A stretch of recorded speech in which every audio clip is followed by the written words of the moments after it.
Seja bem-vindo ao canal Descomplicando as Escrituras, tudo bem? E hoje vamos inaugurar o nosso quadro Descomplicando o Texto, em que eu vou trazer um texto bíblico aqui e vamos trazer a explicação desse texto bíblico. Vamos nessa?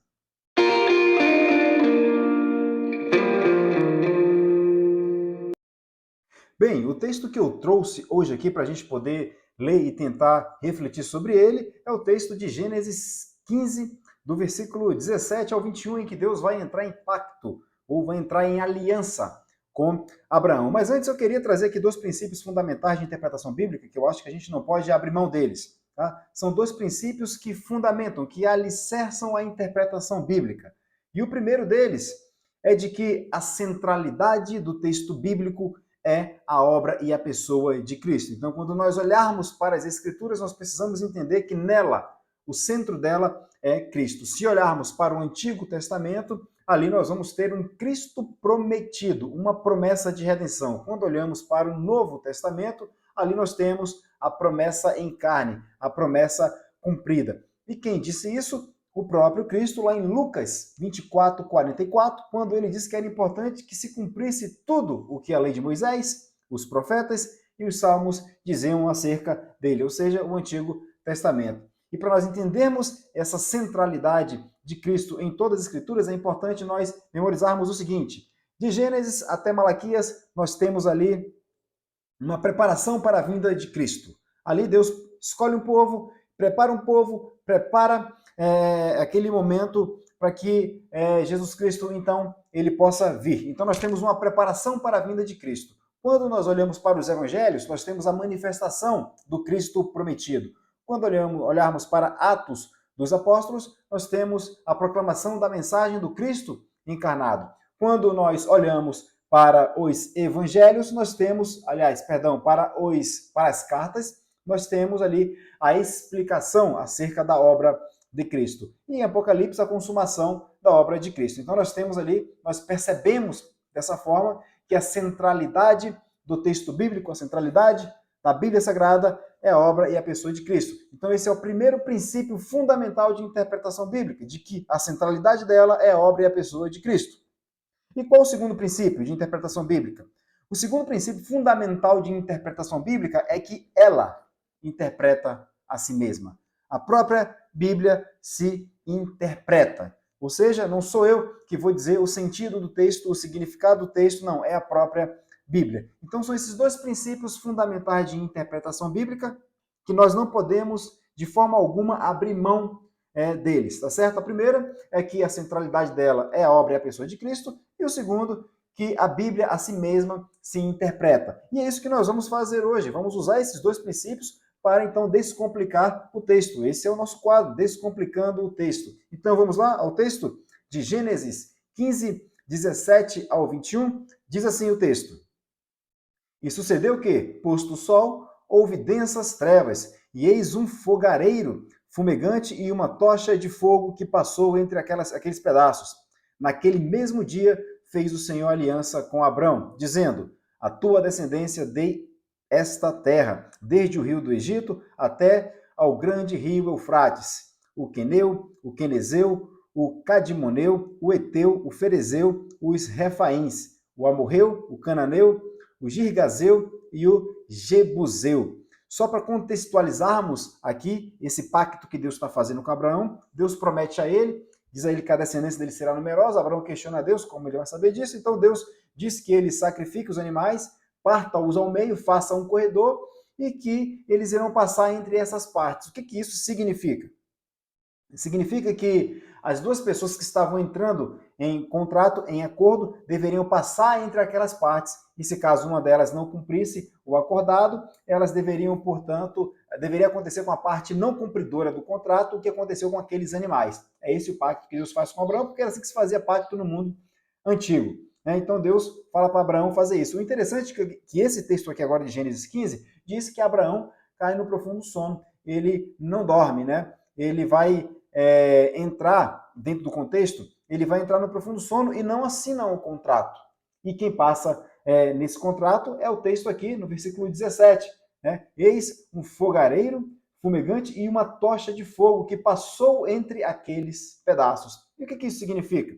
Vamos lá, para a gente poder aqui, então, entender o que o texto aqui está nos dizendo. Ora, se há um contrato, uma aliança, um pacto, existem cláusulas para serem cumpridas. Então, dentro de um contrato, uma parte promete fazer algo, a outra parte promete fazer algo. E dentro desse contrato, quais eram as cláusulas? Os 10 mandamentos. Deus diz a Abraão, se você cumprir toda a lei, tá? Então eu vou garantir a você o que eu prometi, que é redenção. Que foi isso que Deus prometeu desde Gênesis 3,15, a redenção e salvação. Tá? Então tá bom, então Abraão cumpre a lei, né? Cumpre toda a lei, e aí, cumprindo a lei, Deus cumpre a parte dele do acordo. Então eles assinaram esse contrato. No entanto, Abraão não assinou, porque Abraão dormiu. Quem assina esse contrato? Um fogareiro fumegante e uma tocha de fogo. O que isso significa? Quem é que vai explicar para nós esse texto? Quem vai explicar esse texto para nós é Paulo, lá em Gálatas 3, do 13 até o 22. Gálatas vai fazer essa explicação para nós. Vamos ler o texto para saber o que ele diz? E assim a gente poder fazer uso do princípio, né, desses dois princípios de interpretação bíblica, que é a centralidade de Cristo, tanto no Antigo Testamento quanto no Novo Testamento. Aí você pode se perguntar, mas onde é que está a centralidade de Cristo aí no Antigo Testamento, nesse texto? Aqui, ó, fogareiro fumegante e uma tocha de fogo passou entre aquelas partes, ou seja, Deus Pai e Deus Filho passando entre essas partes, assinando um contrato. E por que Abraão dormiu? Porque ele não era capaz de cumprir o que Deus exigia. Somente o Deus Filho era capaz de fazê-lo. Vamos ver o que Paulo diz lá em Gálatas 3, do 13 ao 22, fazendo uso do segundo princípio fundamental de interpretação bíblica, que é a Bíblia interpretar a si mesma. Veja o que diz. Cristo nos resgatou da maldição da lei. Qual lei? A lei de Moisés, os 10 mandamentos. Tá? Fazendo-se ele próprio maldição em nosso lugar, porque está escrito, maldito todo aquele que for pendurado no madeiro, para que a bênção de Abraão chegasse aos gentios em Jesus Cristo, a fim de que recebêssemos pela fé o Espírito prometido. Irmãos, falo como homem, ainda que uma aliança seja meramente humana, uma vez ratificada, ninguém a revoga ou lhe acrescenta alguma coisa. Paulo está falando do pacto que Deus fez com Abraão. É disso que Paulo está falando. Ora, as promessas foram feitas a Abraão. Quem foi que Deus prometeu a Abraão? E ao seu descendente. Ao seu descendente. Olha só o que diz o texto. Não diz e aos descendentes, como se falando de muitos, porém como de um só. E o teu descendente que é Cristo. Lembra da tocha de um fogareiro fumegante e uma tocha de fogo passando entre as partes? E o teu descendente que é um só, que é quem? Cristo.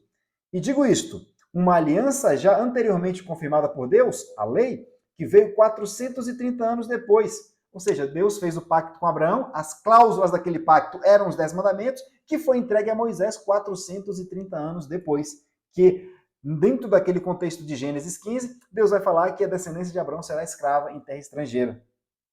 E vai continuar dizendo o texto, não a pode abrogar de forma que venha a desfazer a promessa. Não tem como ser desfeita a promessa que Deus fez com Abraão, porque foi selado num pacto. Porque se a herança provém da lei, já não decorre de promessas, mas foi pela promessa que Deus a concedeu gratuitamente a Abraão. Qual, pois, a razão de ser da lei? Foi adicionada por causa das transgressões, até que viesse o descendente a quem se fez a promessa. Quem foi esse descendente? Cristo. E foi promulgada por meio de anjos, pela mão de um mediador. Ora, o mediador não é de um, mas Deus é um. É, porventura, a lei contrária às promessas de Deus? De modo nenhum, porque se fosse promulgada uma lei que pudesse dar vida à justiça, na verdade, seria precedente da lei. Mas a Escritura encerrou tudo sob o pecado, para que, mediante a fé em Cristo Jesus, fosse a promessa concedida aos que creem. Ora, o que Paulo está fazendo aqui, explicando o texto de Gênesis 15? Quem foi que passou entre as partes? Um fogareiro fumegante e uma tocha de fogo. A promessa foi feita a quem? A um descendente, que é Cristo. O que Paulo está dizendo aqui? Ora, por que veio a lei então? Para mostrar o pecado. Por que Abraão dormiu? Porque ele não era capaz de cumprir a lei. Então nós temos Cristo passando entre as partes, que é o cumpridor da lei. Porque Paulo vai começar dizendo, olha, Cristo nos resgatou da maldição da lei, fazendo-se ele próprio maldição em nosso lugar, porque está escrito, maldito todo aquele que for pendurado no madeiro. O que isso aqui significa? Aqueles animais partidos ao meio e as partes contratantes, Deus e Abraão, passando entre as partes, deveria acontecer com a parte que não cumprisse o que foi acordado, o que aconteceu com aqueles animais. Abraão, portanto, dormiu. Deus trouxe um profundo sono a Abraão, e quem passa? Jesus Cristo, e Deus assinando esse contrato, um contrato unilateral, porque Deus nós cremos na Santíssima Trindade, mas o Pai não é o Filho não é o Pai, são três pessoas distintas, mas da mesma substância, lá no Credo Apostólico. Né? Então isso significa que Cristo é o que então? Cristo é o nosso representante. Se Cristo é o nosso representante, o que ele está dizendo para Deus?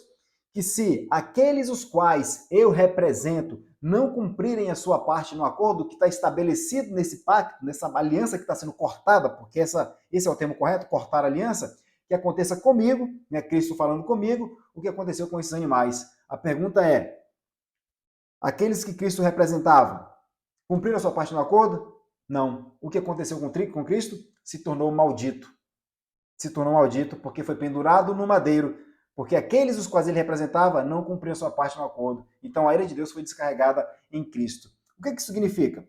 Então nós vimos que Gênesis 15, Deus, é a narrativa, Moisés narra o pacto que Deus fez com Abraão, e vemos que Paulo está respondendo esse pacto. E vimos que a centralidade de Cristo, tanto em Gênesis quanto aqui em Gálatas, é Cristo. Ou seja, nós fizemos uso dos dois princípios fundamentais de interpretação bíblica, de que Cristo é a centralidade de toda a Escritura e de que a Escritura interpreta a si mesma, tá certo? Então esse foi o nosso primeiro vídeo aqui nesse quadro Descomplicando o Texto. Espero que você tenha gostado. Se você quiser deixar algum texto aí nos comentários para que nós possamos então trazer o sentido dele à luz desses dois princípios fundamentais de interpretação bíblica, pode ficar à vontade, coloca aí a referência textual que a gente vai trabalhar em cima desse texto. Lembrando que esse quadro Descomplicando o Texto será aqui posto no canal toda sexta-feira, tá certo? Então se você gostou, deixa aí o seu joinha, compartilha, se inscreve no canal, comenta qualquer coisa para esse vídeo poder se tornar relevante, tá certo? Que Deus os abençoe e até o nosso próximo vídeo neste quadro Descomplicando o Texto.